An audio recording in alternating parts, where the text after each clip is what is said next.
ओम शांति। आत्मा की चेतना की परख का राज।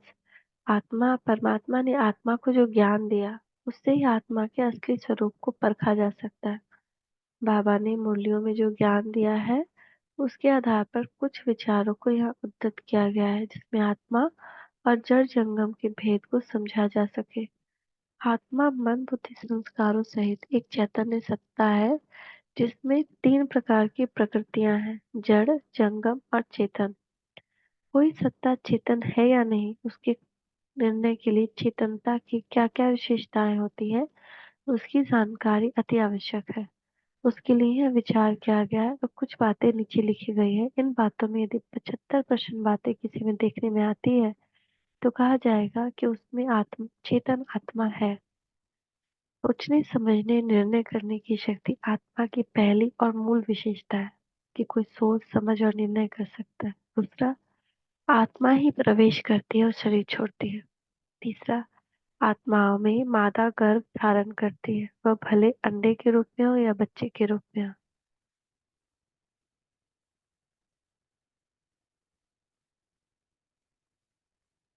आत्माओं में नर व मादा का संयोग होता है। आत्मा स्मृति की को संचित करती है। आत्माएं परस्पर प्यार करती है। मनुष्य और दूसरी योनि से प्यार वैर भाव करते, ईर्ष्या करते। जब हम जानवरों का माँ के समान दूध पी सकते हैं, गोद में रख सकते हैं, तो परम धाम जाने में क्या आपत्ति है।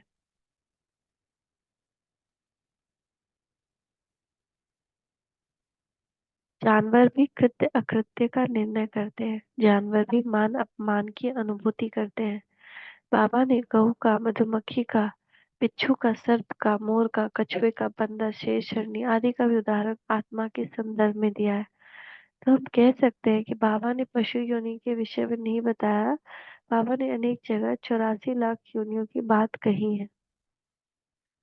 मनुष्यों की 84 लाख योनियां नहीं है, पशु पक्षियों सबको मिलाकर के। बाबा ने हजारों जगह कहा कि परमधाम आत्माओं का घर है। तो जब आत्माओं का घर है, तो जो भी आत्मा है वह उन सब का घर है, और वे सभी घर में जाएंगे। मनुष्य सृष्टि में सबसे अधिक बुद्धिमान और चिंतनशील प्राणी है, इसीलिए उसकी बात कही है, क्योंकि उसके आधार पर सब में परिवर्तन हो जाता है। जैसे बाबा ने ब्रह्मा बाबा के 84 जन्मों की कहानी बताकर सारे चक्र का राज समझाया, तो क्या हम ये कह सकते हैं कि फलाने व्यक्ति की आत्मा के विषय में बाबा ने नहीं बताया। फिर मनुष्य में भी भिन्नता है, कोई राजा रानी, कोई दास दासी के संस्कारों वाले, तो दोनों में कितना अंतर है।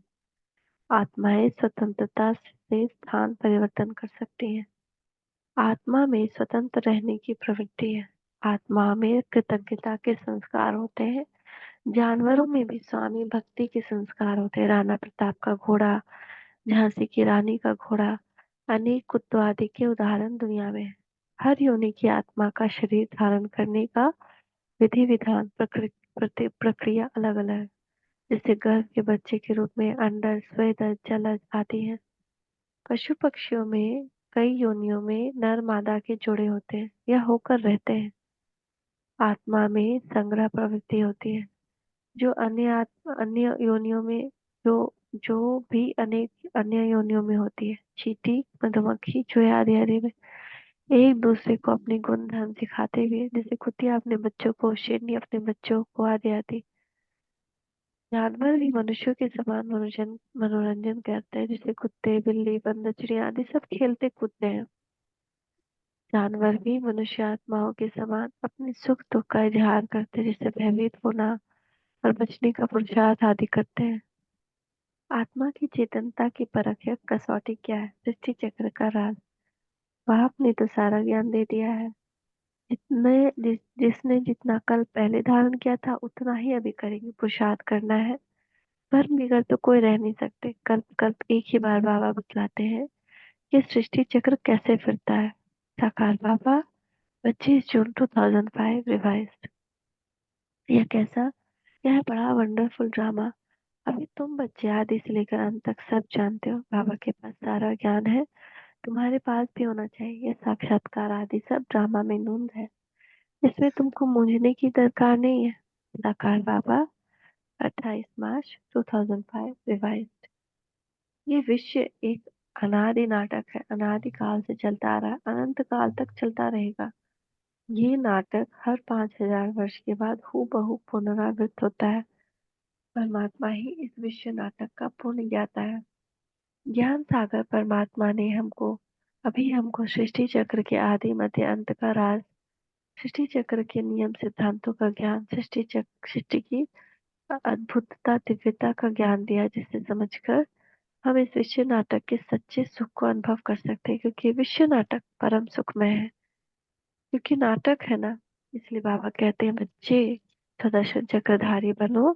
यह ज्ञान बुद्धि में सदा फिरता रहे तो तुम्हें अपार खुशी में रहोगे। सुदर्शन चक्र फिरता रहे तो माया कभी वार नहीं कर सकती।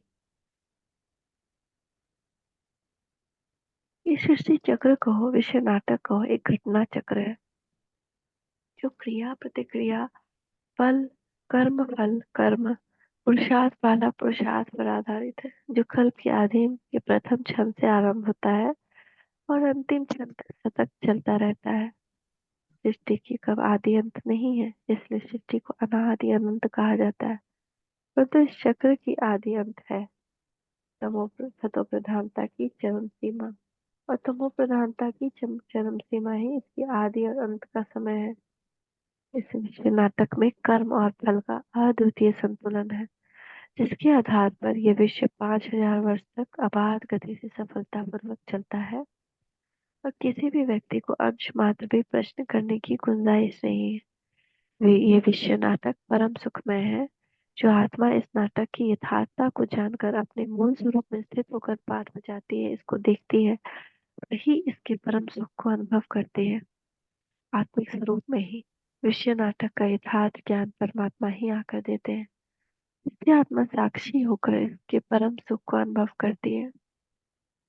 इस विश्व नाटक का यथार्थ ज्ञान ही साक्षी स्थिति का एकमात्र आधार है। इस सृष्टि यह सृष्टि स्मृति स्मृति का एक खेल है। याद है तो बहुत मजा आएगा, भूल गए तो फिर।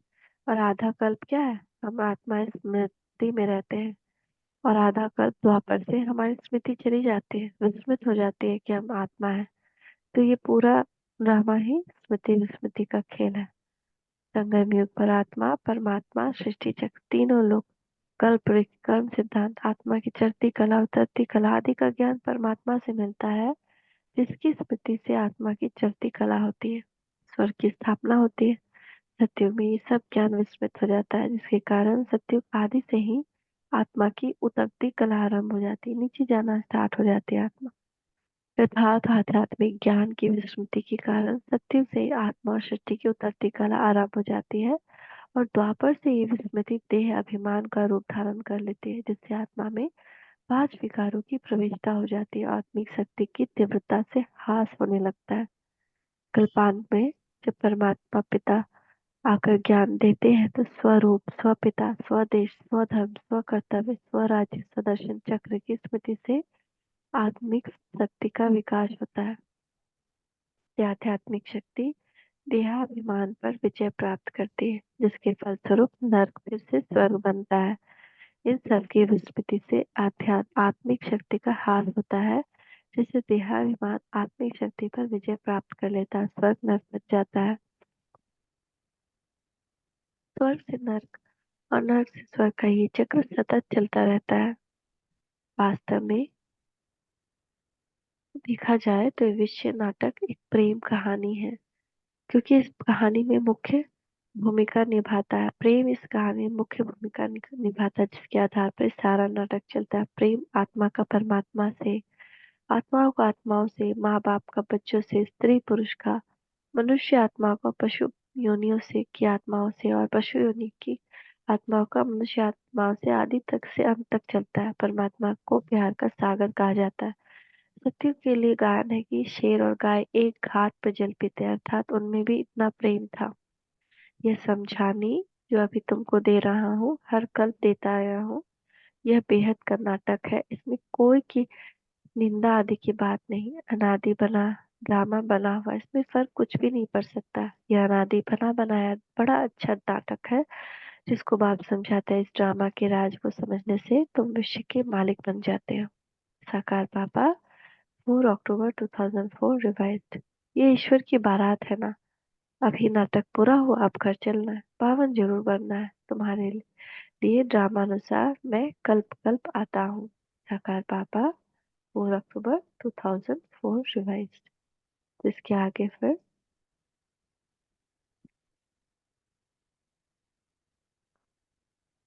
ये पूरा कर देते।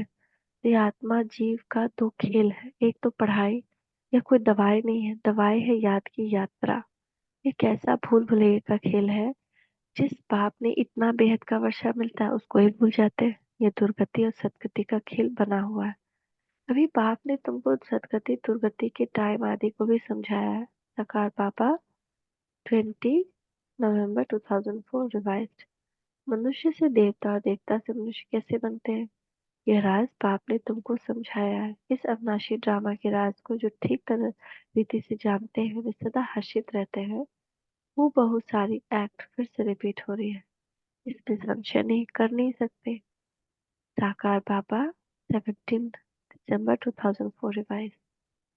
बाप आकर सारे सृष्टि चक्र की नॉलेज देते हैं।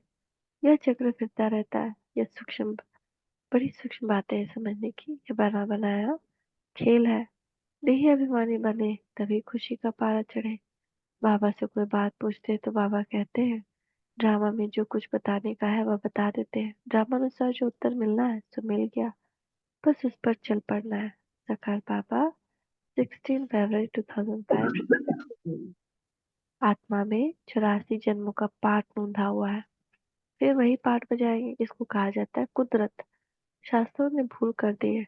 यह भी भूल हो तब तो हम आकर अब भूल बनाए। यह भूले भी ड्रामा में नोंद है। साकार बाबा 16 फरवरी 2005 रिवाइज्ड। मनुष्य इस एक ड्रामा के एक्टर हैं। सारा खेल दो बातों पर ही बना हुआ है, हार और जीत, पवित्रता और अपवित्रता। भारत की हार और भारत की जीत। भारत में सतयुग के समय पवित्र धर्म था, इस समय है अपवित्र धर्म। साकार बाबा 8 जून 2005 रिवाइज्ड। जितना हम ड्रामा को सोचेंगे, हर एक के पाठ को साक्षी को देखेंगे, उतना ही हर्षित रहेंगे। ओम शांति, ओम शांति, शांति। Thank you Baba.